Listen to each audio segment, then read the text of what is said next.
back to the Echo cs-440 project. So I'm gonna get ready to port this. First I gotta get this gasket is actually quite thick, so I think the compression is gonna be bumped up a fair bit.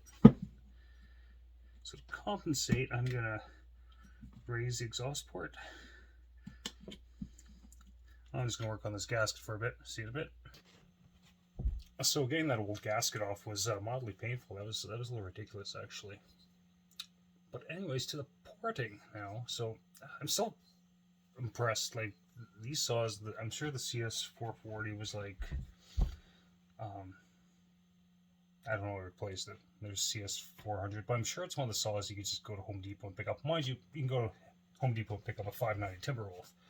But I imagine this was probably a saw that here in Canada probably retailed new for 400, 450 bucks. Maybe actually 400, because I think these were in the early aughts.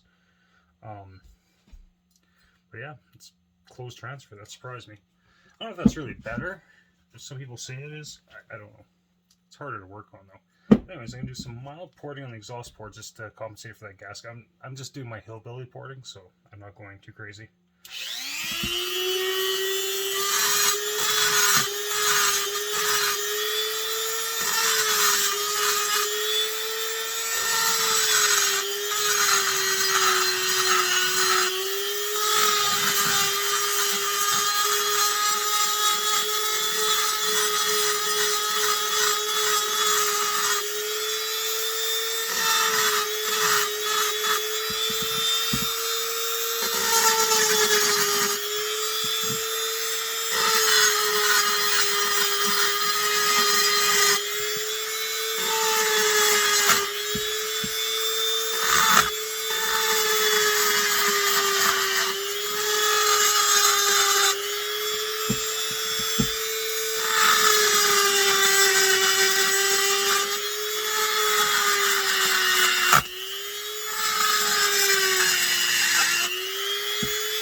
So really, I think that's all I'm going to be doing in there.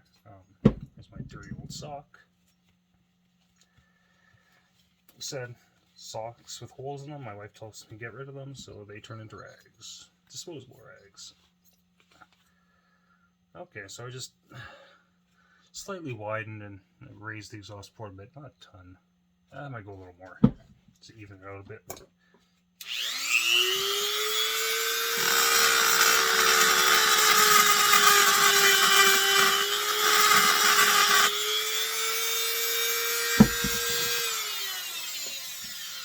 That should be good. Now I want to find some sand pepper.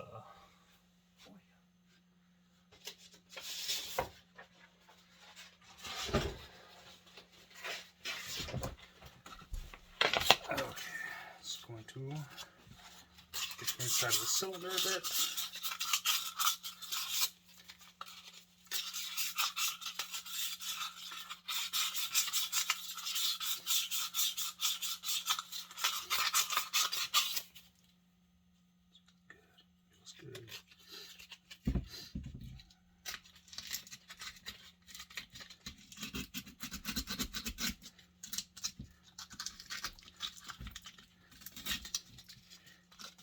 Okay, I'm going to not bore you guys with the details, but see you in a bit. Okay, so freshly washed and out of the oven. It's actually interesting to note I was literally washing in the kitchen sink. I don't think my wife cares for when I do that. But anyways, it's interesting to have water go down the ports and see exactly the direction how they shoot towards the intake.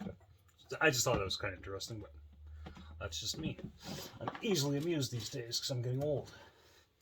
Anyways, this assembly. Piece of shit. Get that guy wiped down. I seem to have to clean up some of that too. Hey, always something.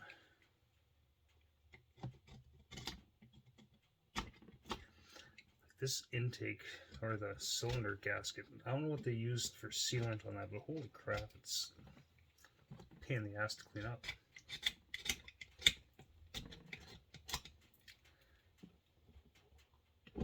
This is coming off this half a little easier. On the cylinder side, I was probably scraping that shit off for a good 15 minutes. It's kind of ridiculous, but like I said, I mean, just being into it, the fact you can take the cylinder off like that, closed port transfers, this is a quality saw.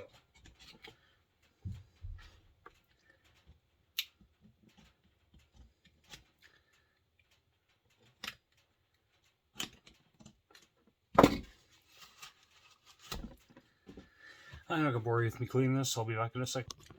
So okay, we are back. I need my moto seal.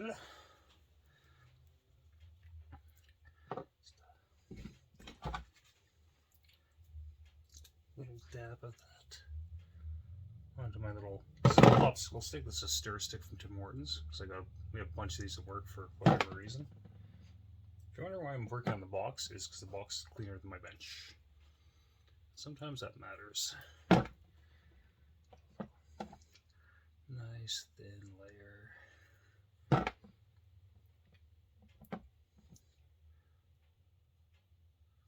I'm going to do both surfaces. I don't know if both surfaces are necessary, but I'm going to do both.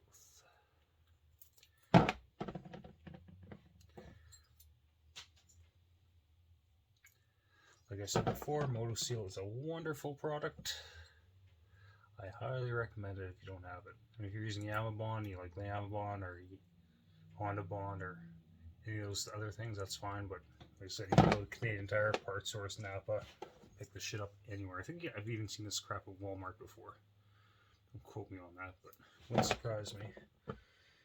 I don't know if it's the same in the States, but Walmart's automotive section in Canada really blows. Not that I'm surprised. I don't go buy auto shit at Princess Auto, but sometimes if the wife's looking at other things or we're waiting for a prescription or something, just wandering around, you just kind of notice like, hey, this kind of really sucks. And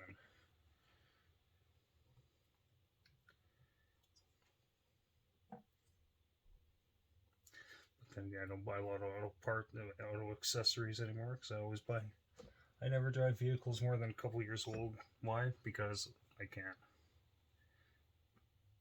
Well, this little Ford Ranger, I might keep that longer, but still. Might switch to an F-150 after. We'll see. Okay, we got some MotoSeal on there. And I'm going to put a dab of oil in the cylinder because I don't like going in dry.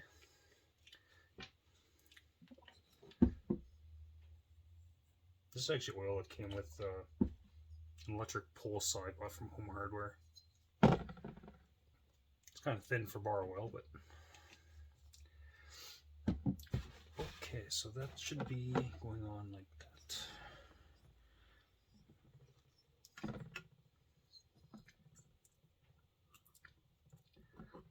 That's on. Okay.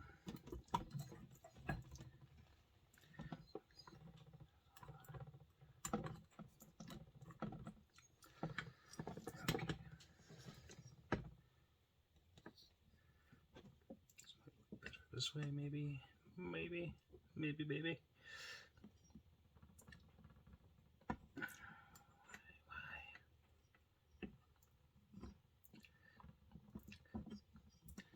Another reminder that I should buy ring compressors one day. Or reorder them. After the Porch Pirates got the first ones. Okay, so there we go. Just make sure that's on the right way. Yeah, that's the intake side. Now this clamshell side, that kind of worries me because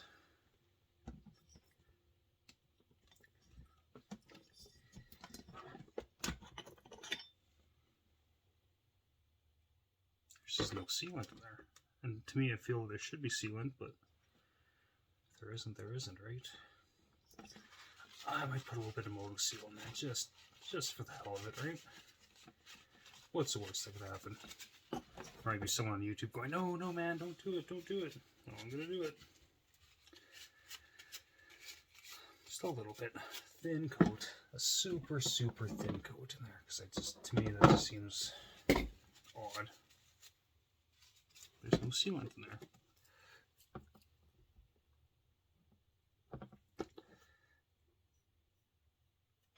Super, super light coat.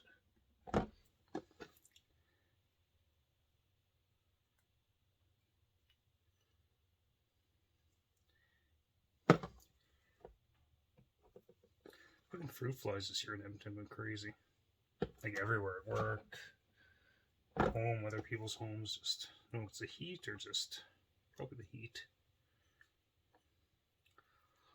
Okay, there we go. Light coat of motor seal. Goes like that. Fuel oil pump side.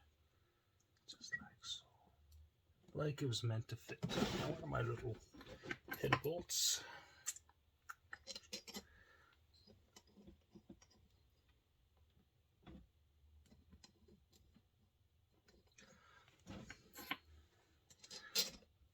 So, today we have figured out how to take apart a cs-440, and we have removed the base gasket, which will up the compression. I have raised the exhaust port, which more so than I went a little higher than the gasket we lost, because I'm just hoping that this saw will appreciate a little extra blowdown. How many degrees of blowdown? I have no fucking idea. And that's the way I like it. But I'm always very conservative with porting, except the Beijing Banshee. Well, Chinese sauce, I got so many extra cylinders for those. I got a whole drawer full over here just of spare parts for those things.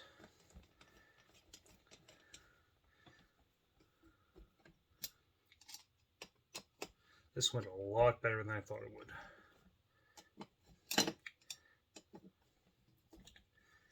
It's almost like I knew what I was doing, but at least now there's some information, even though my videos are kind of dry, about how to take one of these apart, because there's videos on how to change. There's one video on how to change the air filter on one of these. If you own an Echo CS-440 and you can't figure out how to change the air filter, either read your owner's manual or you don't go buy an electric chainsaw, because I don't think you should be able to allow to own gas stuff, because you're probably putting ethanol fuel in, or worse than that, aspen fuel. Now, don't get me wrong, I understand some people like the engineered fuel and the pre-mixed stuff, but I think that's such a waste of time. Just go get some good old Shell 91 octane and some red armor. Mix it 40 to 1. Can't go wrong. Okay. That is all back together now. Brand new rings. Yeah, I like it. I like it a lot. Okay, I can look over there. So that's the end of the porting part of the video and the reassembly of the cylinder. Now, I got to do a bunch of cleanup on this guy, because that's kind of gnarly. But, yeah, I'll see you guys another time. Take her easy. So yeah, this thing's going to get together a lot easier than I thought it would, like a lot. So one thing I want to do on here, I need to change that, or at least turn it carefully so I don't break it, because breaking it would be not good.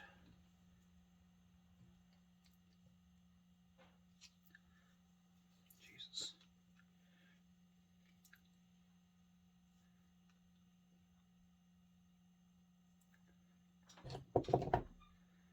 You know, it's not meant to come off.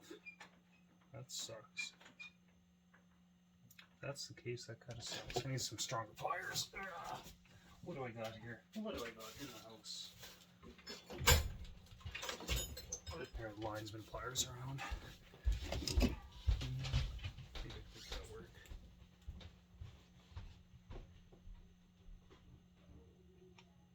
There we go. Yeah, baby. It just needs to be turned up a little bit, just to... There was slight clearance issues with the fuel line. Nothing major, but it was an issue. Okay. Now, a little bit motor seal on here too. I like to cover my ass. I don't think there's anything wrong with covering your ass when you're doing shit like this. Is there a gasket on there? No, there was not. Was there? I don't think there was. No, there's no gasket on there. It's just raw. Because it's rubber, it should just seal nicely on there, in theory. Okay, so we'll get that on there. Just like so. Anyways, so I'm just going to keep playing this together and then